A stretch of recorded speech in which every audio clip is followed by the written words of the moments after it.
nonprofit. Our mission is to raise awareness and educate individuals and families in the community about the impacts of addiction by having the courage to share our personal experiences, by offering strength and wisdom, and by providing hope and resources that lead to long-term recovery for the entire family. We want to do our part to remove the fear and the stigma of this disease by offering a loving, safe environment that leads families to wellness and the community as well. And that's what this Finding Hope for Life Family Support Group is, to do just that. We meet the second and fourth Tuesday of every month in this beautiful Holy Cross Lutheran Church in Toms River. The meeting is open to anyone that's impacted by addiction and to anyone who's interested in learning more. We offer prevention strategies and tools to aid in recovery. We want you to know that you're not alone, that there's a loving, supportive system that exists for you. Our hope is that by us sharing with you and you with us, you change the way you think and feel about addiction, all leading to wellness. Okay? The first part of our meetings is normally an educational piece. We're blessed tonight with some very special guests, so the format of this is going to change a little bit. We're going to have a discussion with our friends. And then for all of you that want to ask some questions, I think you've been given some index cards. If you have them and want to write down some questions, that'll be great. We're going to gather them, and then we will share that as well. And then after that, we'll see if our guests want to stay with us, want to leave, but we'll open it up. Okay? So with that, let me introduce Dory Rachel, a board member, an exceedingly awesome human being. She's going to introduce our guest tonight. Thank you.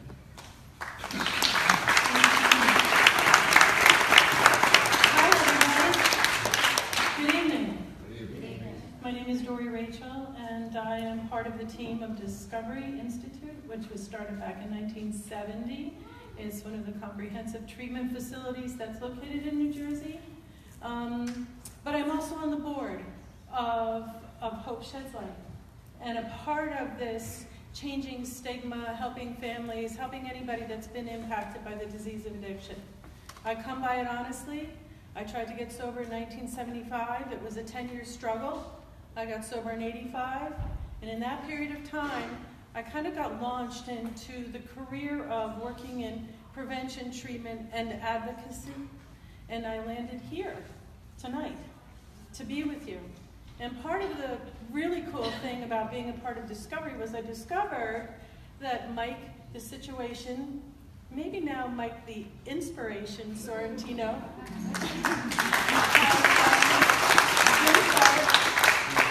of the Discovery experience. And I want to point out a few people that are here from Discovery so you all know who those people are. Roger Desch is our executive director.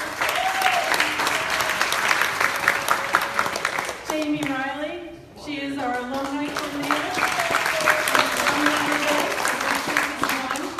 And where's Sean Garcia? Right here. Sean, our marketing director. So you have point people now that you know that are here to help if anybody is struggling with the disease of addiction. It's also an honor for me to have met Lauren Pesci, because she is the woman behind the man. And she gets recovery.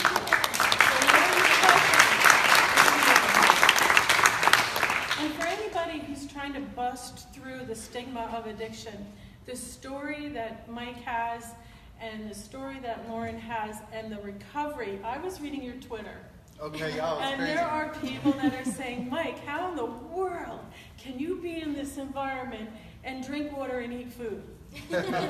And that's what you're doing. Yes. You're an example. Living my best life. Living the best life. So I bring these two wonderful, beautiful people to our door to share the story. Thank you. Thank you. So we're going to start off here. I have a few questions for our guests. So, Mike, let me start with you, if I may. Mm-hmm. What got you to the Discovery Institute? What got you into recovery? I had realized that my best thinking had led me to rehab.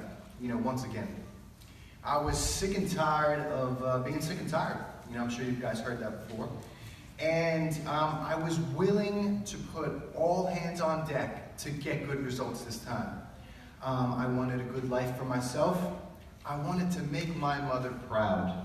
I wanted to excel at my job. I wanted to make my fiance, who's now my fiance now, proud as well.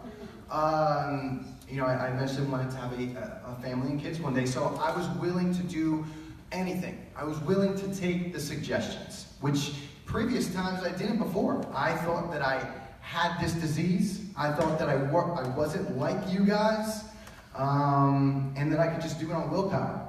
I did that. The answer was I was wrong. I was dead wrong. So that's when I decided to go to Discovery and start the first step in the recovery. So Mike, you get to your Discovery, you think you're ready. What was the experience when you first got there? Like, they have rules there, right? Yeah. I'll be honest, I hated everything about it. I didn't like the people, I didn't like the counselors, I didn't like the food, and I didn't like where I slept. But what you need to take away from that is that I was unhappy with myself. So therefore, I'm not gonna like anything, of course. I'm upset that I'm in this particular situation, no pun intended, and I don't know how I got there. Eventually I had to come to grips that, something needed to change.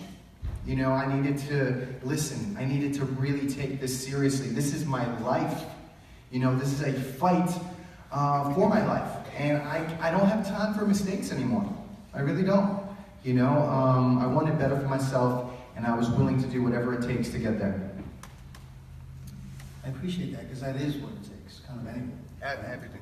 And so you stuck with it, and you were there at Discovery for how long? 60 days. That was. And then I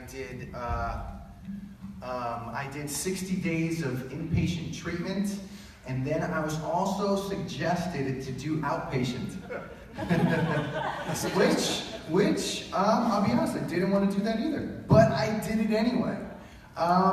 Even after the 6 months of inpatient, they also suggested that I do one-on-one treatment after the outpatient, which I also did for an additional 3 months, which the total amount of treatment came out to be about a year.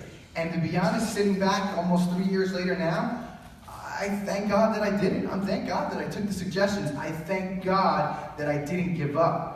There were many, many times, actually months, maybe even years, that there were dark times. And at the end of the day, these dark times were from the wreckage of my past. I heard that a lot in recovery, and I'm like, what the hell are they talking about, wreckage of your past?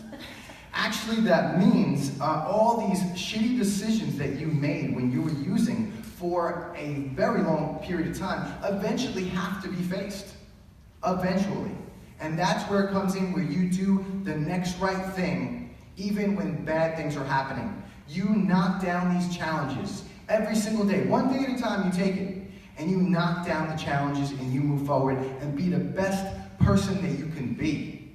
You deserve that. Mike, did anybody along the way, whether it's Discovery or Lauren, tell you that you were full of crap?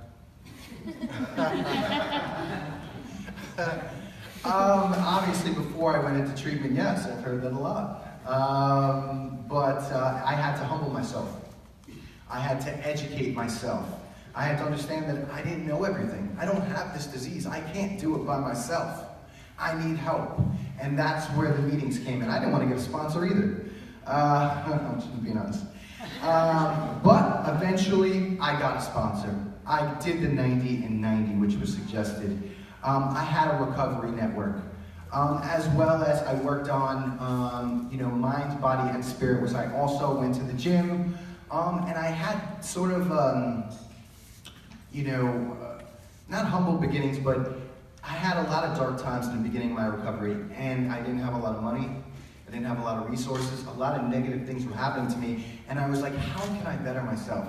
How, what can I improve on? And like anything possible, anything. So I started at, it cost $0 to be a kind person. It costs $0 to be a good person. So I realized I can be a good person. I can be a loyal boyfriend. I can be a good son. I could be a good brother. And I started there, one day at a time. It was that simple. And I never got off the road of recovery. A lot of times, which I've made the mistake in the past, that I got off the road of recovery. I decided, I can have a drink now. I could probably just smoke some marijuana, it'll be okay. Eventually I did that and made those mistakes, and it led me right back to my drug of choice. I had to understand who I was as a person, and I have an obsessive personality. I have to get to the root of it. And I have to say, okay, I have to change those negative behaviors to positive ones. And that's what I did. Appreciate that. I'm going to turn it to Lauren now a bit. Lauren, how did you two meet? So Mike and I met in 2004. We were both at Brookdale Community College as students in math class. And this was obviously pre-Jersey Shore. Jersey Shore began in 2009. So this is before fame, before any of that kind of stuff, before Instagram even. So we met back then, and we dated for about 3.5 to 4 years. We went our own separate ways. I went to work in the city and followed my dreams of working in fashion. He followed his dreams of being in TV, being in entertainment, and he fell upon an amazing success. We stayed in contact throughout that period of time.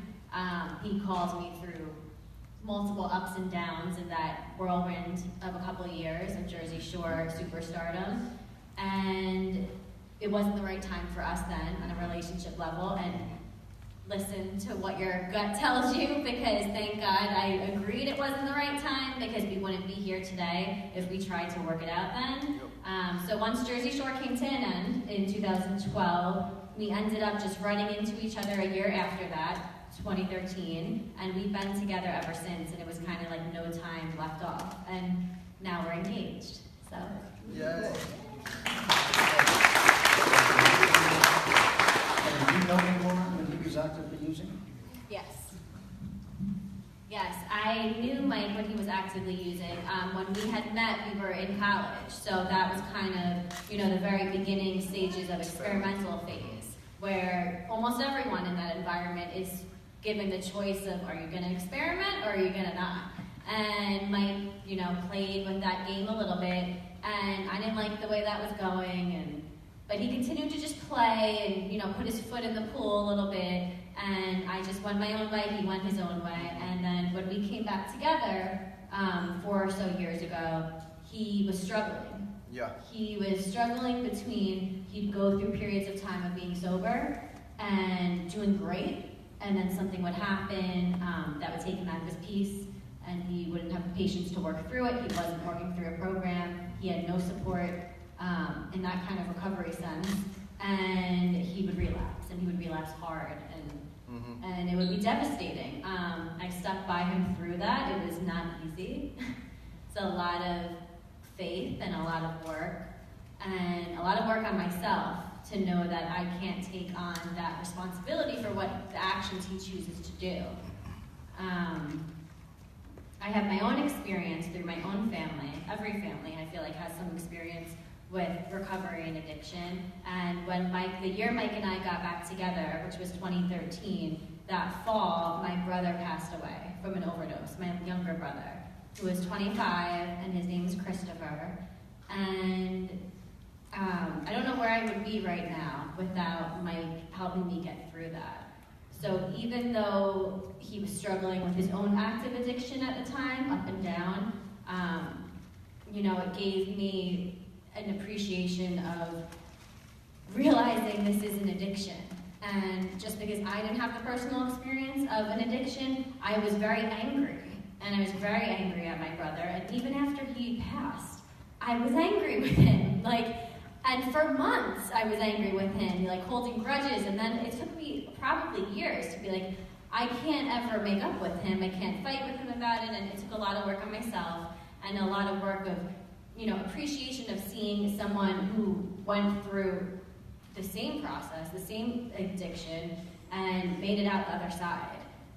So I've seen both sides of the coin, and the biggest thing for me is to not give up the faith in the person, and while accepting the responsibility of you only can control yourself, and nothing you do or say can really change anyone's behavior. Think of how hard it is to change yourself. You can't change someone else.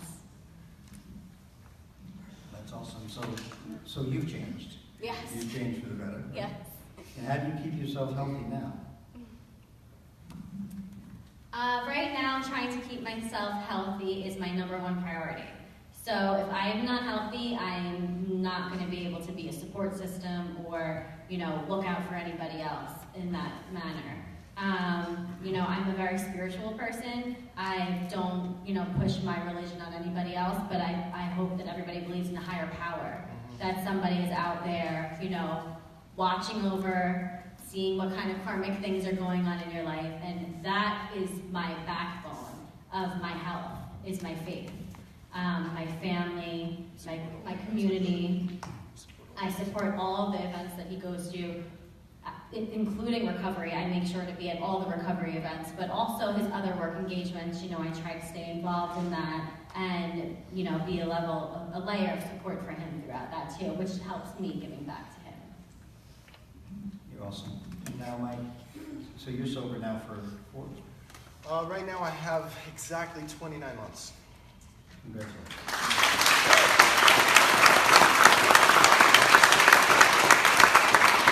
In your sobriety, dynamics of your relationship with Lauren have changed? Have you found being sober? Oh, yeah. Yeah? Tell us about that. Going through the recovery process has taught me how to be honest, live a totally different way. I live right now with purpose, peace, and integrity. I could only have dreamed of living this life or be this man maybe 10 years ago. I don't lie, I don't cheat, I don't steal, I don't drink, I don't drug. I don't even speed, okay? And listen, I can't afford to make mistakes, okay? And that's the truth. I walk it like I talk it. And that's why I love to do these events. Even more than I like to do Jersey Shore. And Jersey Shore is fun. So, and that is another reason why I brought, I don't know if anybody has seen it, but I brought my basic text along with me on my Jersey Shore family vacation to let people know that I'm proud of where I come from.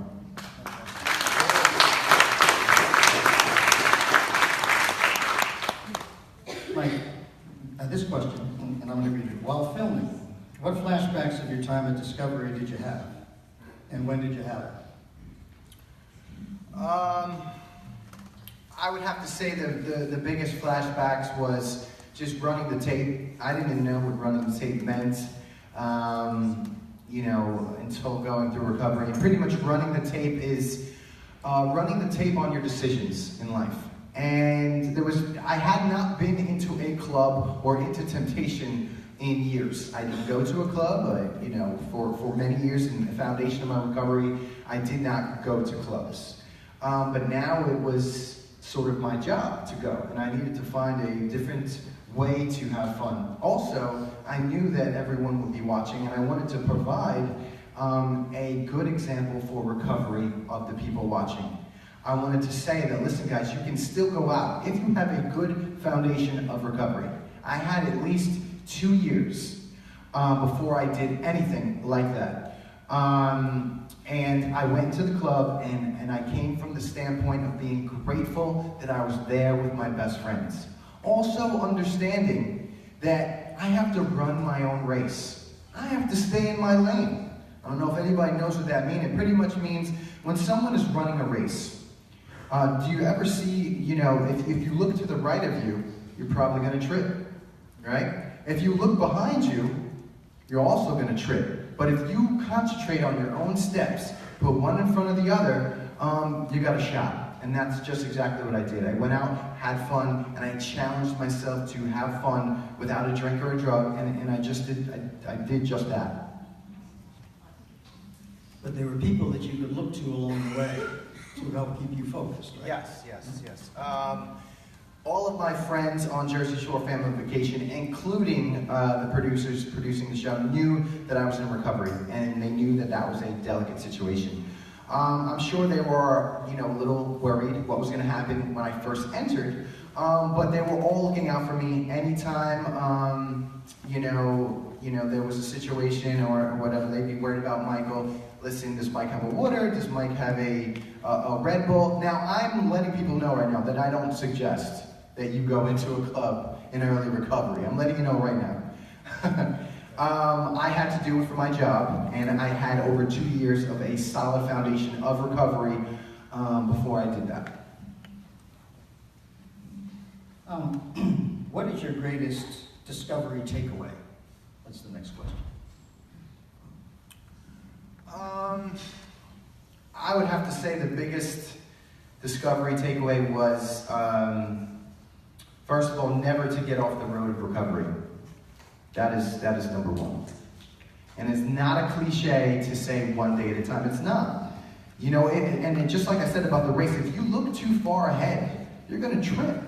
So I take it one day at a time.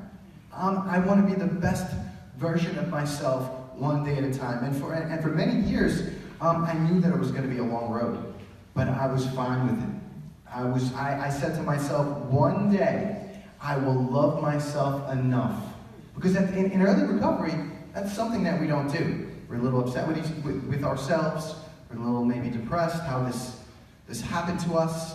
And I said, one day I will be happy and proud of myself. And I stayed on the road, and now I'll be honest with you, I'm living my best life. I'm so happy. I'm so positive. People want to be around me. People want to employ me. My girlfriend, she loves me. My fiance, oh my God. So, we're newly engaged, so you know. And that was another thing. I wanted to progress in life. I didn't want to stay still. I wanted to get engaged. I wanted to get a house. I wanted to do good at my job. You can't do that with substances. You can't. It affects every part of your life. It affects when you go to sleep. It affects how you eat. And it affects your job. It affects your relationships. And you need to understand that. You both are remarkable, right? Yes? What we do through hope in sharing our personal experiences is in part to provide hope to the folks that come here. I lost my son, Oliver lost his, Ron lost his son, but we had to make a decision exactly like you did. Yes. How do we live our lives going forward? Do we live in despair? Do we feel sorry for ourselves? Or do we celebrate their lives? Yep. And all the blessings that come with that? But you provide great hope to everybody. Is there something that you'd be able to share with the parents who have really, really sick children? Whether they're juveniles or adults and they're not ready to get well? Yeah. What might you share with their family? Probably the biggest thing that has helped me and my beautiful fiance is the Serenity Prayer. And I live the Serenity Prayer in everything I do. God, grant me the serenity to accept the things I cannot change, the courage to change the things I can, and the wisdom to know the difference. And if you really look into that prayer, it makes a lot of sense. And that is how we live our life today. We live our life one day at a time, being the best version of ourselves, and we let go and let God. I appreciate that. That's awesome. I think we have, the questions that I had are, we've been through them.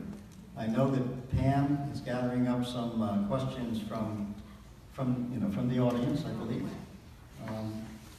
But in the meantime, is there somebody that has a question? Sir.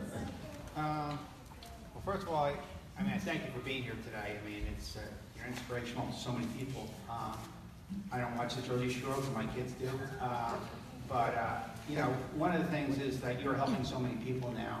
Yes. And I commend Lauren because my son, who is 13 years, he's doing well now, but we went through a whirlwind of 13 years, and he had a beautiful girlfriend, and you know, she held on for a period of time, but she you know, since then she left. But the reason I talk to you about this is because you're such an inspiration to everybody here today and to what your recovery.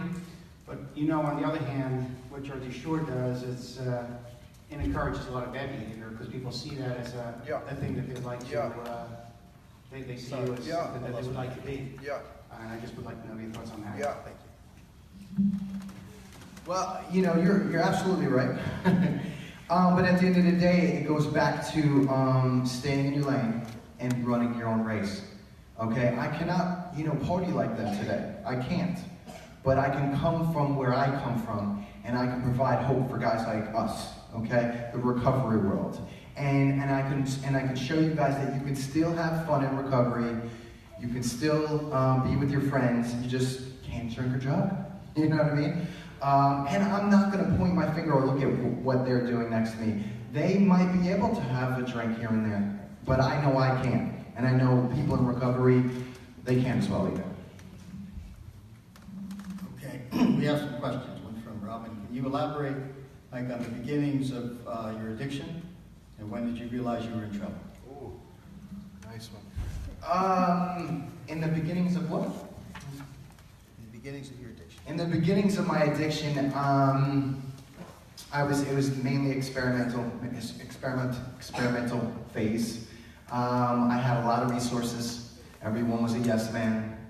No one would say no to me. And I didn't realize the damage I was causing. I didn't realize the damage I was causing with my relationships. I didn't realize the damage I was causing with my job. I didn't realize that my life was, you know, very shallow. I was irresponsible. I was careless. I was arrogant. And, you know, any of those things I'm just mentioning, it's not a life you want to live, you know? Even though I had all that money, I mean, it wasn't a great life. The life that I live right now is full of integrity, peace, and purpose. If that money comes back one day, hey, it does. If it doesn't, I'm living my best life, and I love my life today. That's great. This is a question from Allie. At what point did you realize enough was enough? Was there a specific time or place? There was a couple times. Probably, and maybe about 29 months ago, I had realized that, God, I tried this a couple times. I went to rehab, you know, twice already, and I didn't, and I was on my way to my third one. And I was like, how did this happen? I wasn't in good shape. I wasn't very healthy. You know, my job security wasn't good. There were so many things that were going wrong in my life. And I was just sick and tired of being sick and tired. I wanted a better life for myself. I said that I deserve better. I deserve to live a life, a positive life. I deserve to have a family. I want my mother to be proud of me once again. And I set out. I knew it was going to be a long road. I knew it wasn't going to be easy. And I had hope. I had a lot of hope, a lot of faith, and a lot of one day at a times to get to where I am now. In the beginning, the money didn't come. The jobs weren't there. I didn't have any money to even get a ring. You know, I didn't know if the jobs were going to come. Obviously, my family they weren't proud of me. I mean, I wasn't doing well. I wasn't proud of myself. I was depressed. So I needed a change, and I was willing to do anything to get it. In the early recovery, like I said, there was a lot of dark days. I actually, which is weird, but I actually used to shave and shower in the dark because I was so used to just dark times. And I felt more comfortable showering in the dark because I didn't really love myself. And eventually I grew, you know, months and years into to love myself again, but it took some time. I tried shaving in the dark this morning, it didn't work out. Yeah, you missed a lot of spots. You do. You missed a lot of spots. A lot of faith in the dark. Lauren, this is a question for you. What was the hardest moment for you to be a part of, I guess, the relationship with Mike? And then follow up the best. So the hardest part and then the best, okay? You know, the hardest part in the relationship over the past 10 years with Mike would definitely be being in a relationship with someone through active addiction. You know, relapse is a part of addiction. It's not, doesn't mean you failed in your life. You know, you learn from the failures and you get better and you learn to make the proper decisions the next time around that mountain. Otherwise, God keeps sending you around the same mountain. Yep. So while he kept going around the same mountain and I was begging him to go to the next one, that was the hardest part. But I had faith in him, and like I said, when I met Mike, he had no fame, he had no money, he was just a guy I met in college, and I loved him at his core of who he was.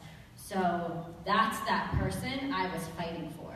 So when we got back together and he had all the resources and all the cars and was struggling in his addiction, money doesn't change anything. If anything, it enables more of your addiction because everyone says yes, you could buy whatever you want, and money does not fix things. That's just my quick little answer on that.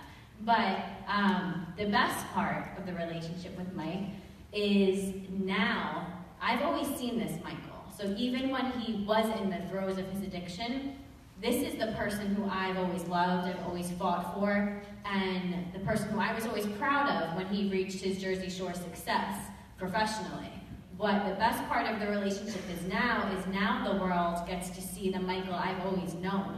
The Michael is who his mother is a mother to, his siblings, their brother.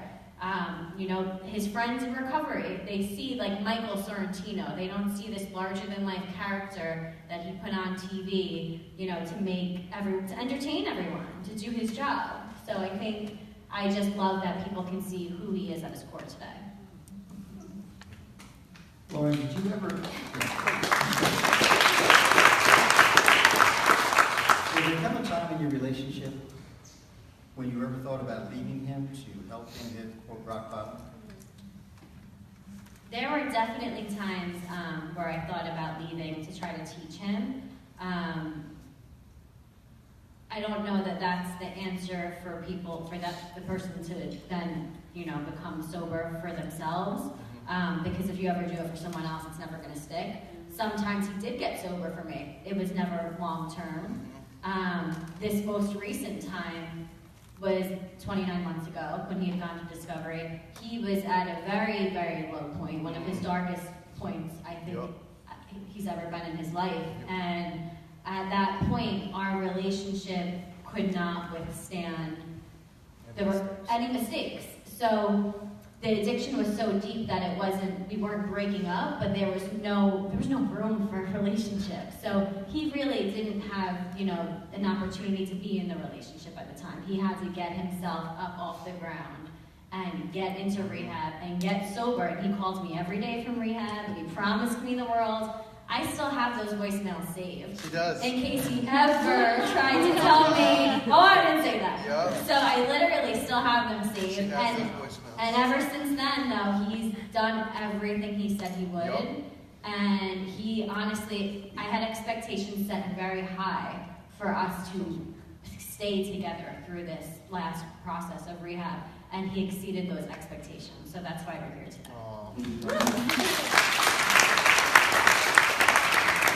We talk a lot about boundaries, particularly as families that are struggling with this addiction, and expectations. Unfortunately, our expectations, I think, as family members for our loved one, can get really low because we get tired of fighting and we get tired of a lot of things, of chaos, right? But when the expectations are high, it gives something to work for, doesn't it? Yeah. And when you meet those expectations, you get pretty proud of yourself. Yep, very proud of myself. I'm the proudest I've ever been in my life. Yeah. Yeah.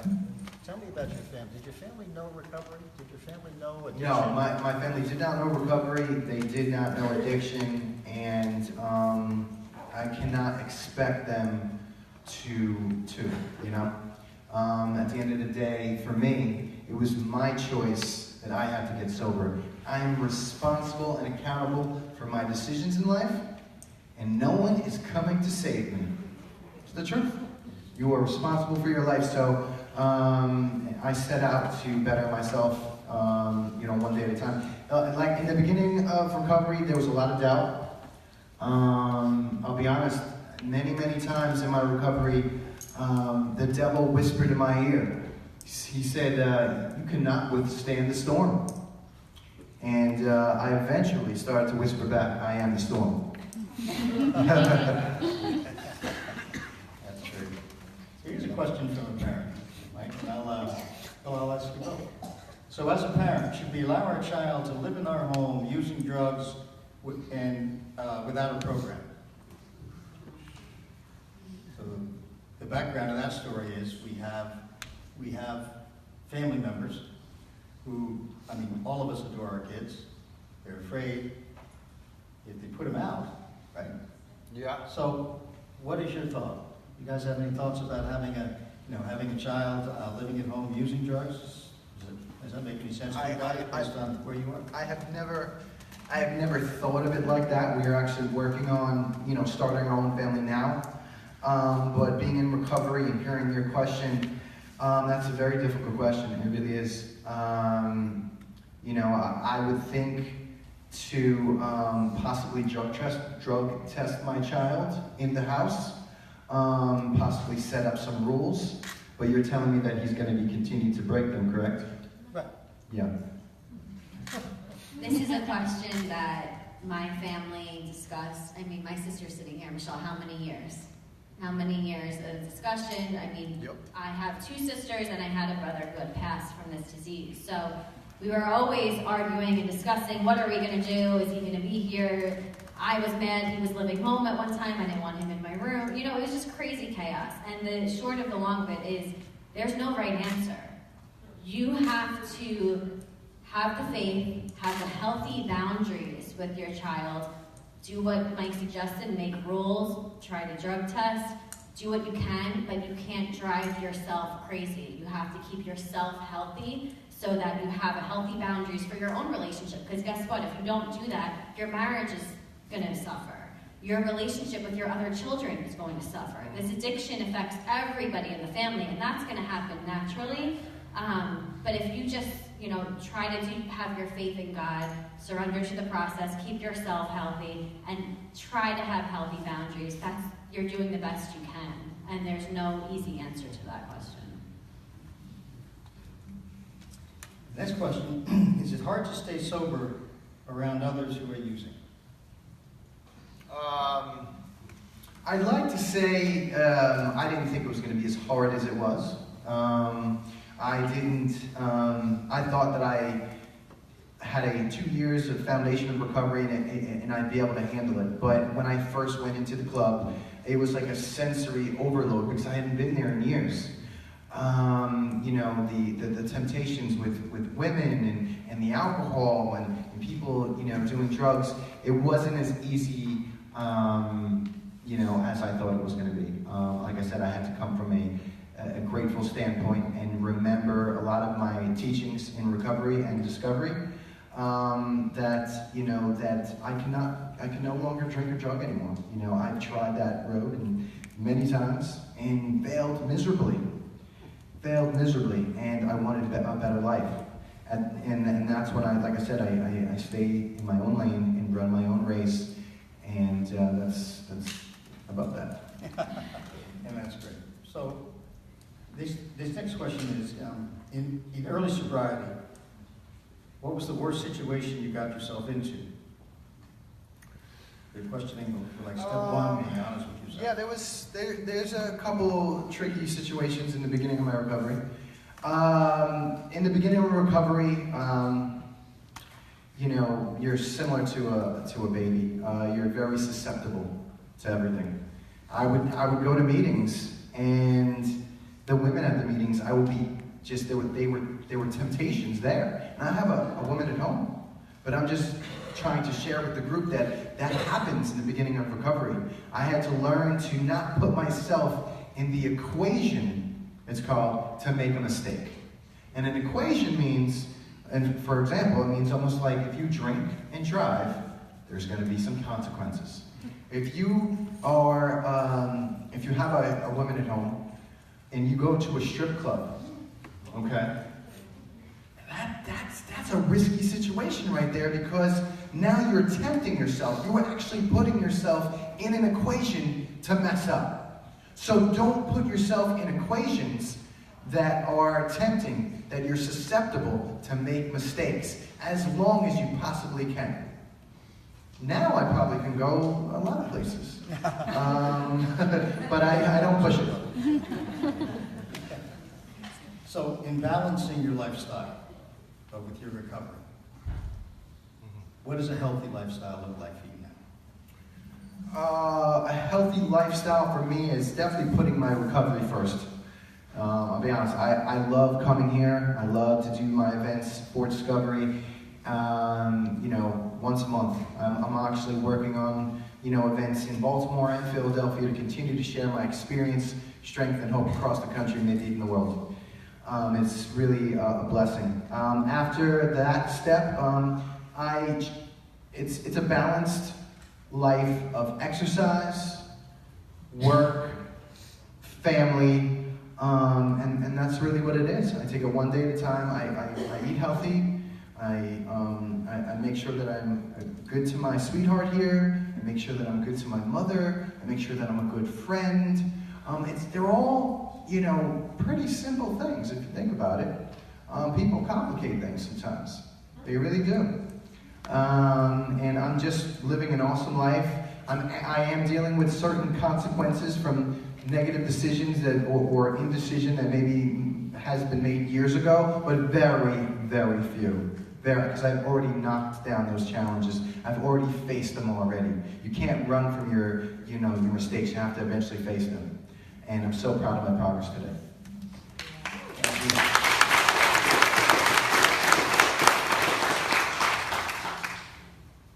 This is not a question. This is from Marissa. This is not a question, but I'm going to say it to you both.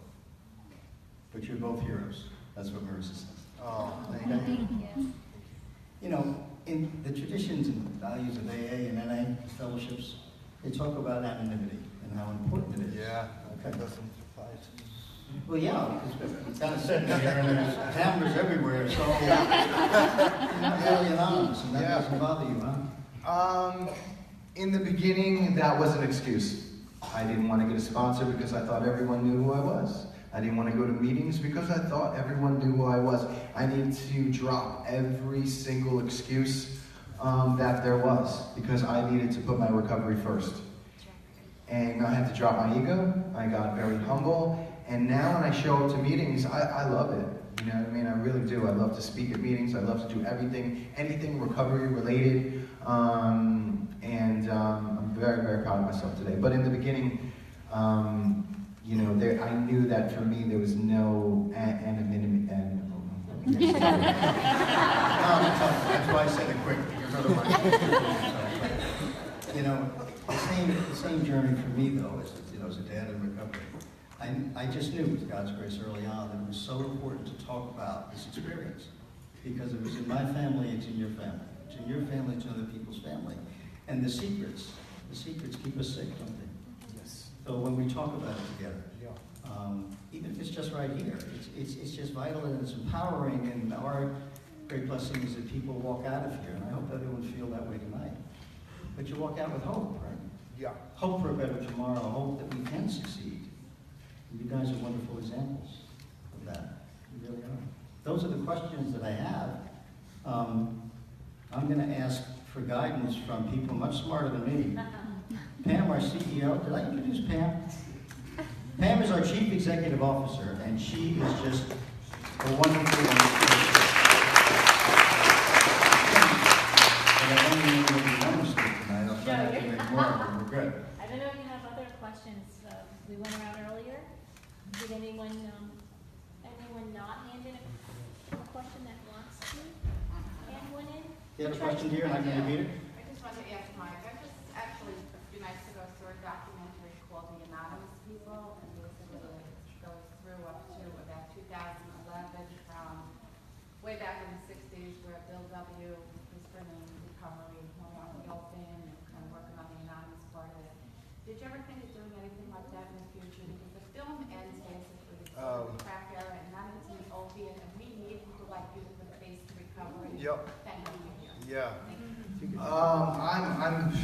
If I can, give a face or a name and a name to the fight, I believe I'm on the front lines of this fight right now. I'm on a #1 show in the country, and I'm showing a good example for recovery, in my opinion. I love to do these events, and I actually would love to do, a show that's recovery related. I really would. Maybe in the next couple of months, because things have been really taking off in my career, that I can follow through with that. Is there anybody else that has a question? Say it loud, sir. First of all, thank you for coming, Mike. Thank you for having this group. One thing you're going to know is that this group also helped me get sober, so I'm very happy for that. You mentioned exercising a few times during your speech. Yeah. My two-part question is, how important is exercise in recovery? And go to the gym. I'm just curious, do you still tan the laundry? You know what? In the early days of my recovery, there's one of my buddies in here that used to speak, and he also works in recovery. The man over there, Christian, he got me into recovery. And I know maybe I should have done that. But anyway. My early slogan was Gym Tan Meeting. I went to the gym, I did a spray tan, and I went to a meeting. That was my schedule for a very long time in recovery. And, I really kept it basic, because in early on recovery, we're overwhelmed. We really are. So I kept it to small victories. If I went to the gym and I went to a meeting, it was a success for me. And I did that one day at a time. I did not get off that road until months and months later, when I was able to handle the more stresses of life. I worked on paying bills, and I worked on being a better person. And it's all in steps, but the main thing is not getting off the road. But I do love to practice mind, body, spirit together. We have one more question. Carlos. What was the most memorable step in your recovery? The question was, what was the most memorable step in this recovery? What was the most Memorable step, as in what I did, or are you talking about the 12 steps? Either one. Was it surrender? Was it fourth step? It was probably just admitting, admitting in the beginning, because that's the most important step. It really was. For many years, I didn't think I had a problem. I thought that I had this, and I thought that I could do it alone, and that is not the case. I needed the help of the group. I needed to take the suggestions, and I did just that, and we need each other. We're not alone. What do you think?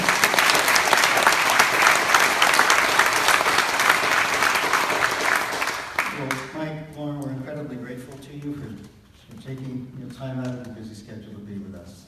Thank you. You really shared some wonderful tidbits. I think that everybody would agree that this was a night worth having. Well, thank you. So let me give you this. Now this is our hat from Hope Sheds Light. And Lauren, we don't have one for you tonight, only because we didn't expect you, but we owe it to you. And we're going to get it. Okay? And then we have shirts from Hope. Okay? Thank you. This, and because we didn't have a hat for Lauren, here's your box.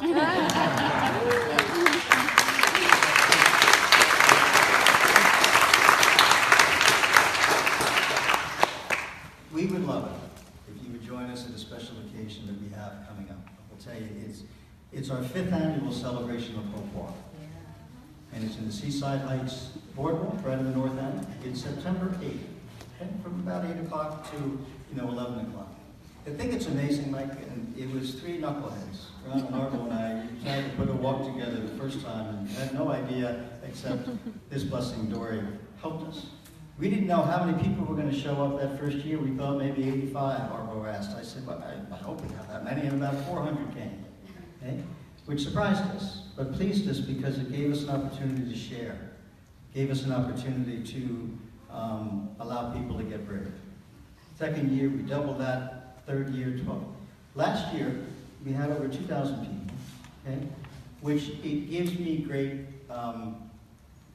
hope, actually, that people are actually getting brave as you two get brave and stand up and talk about what's happening in our families.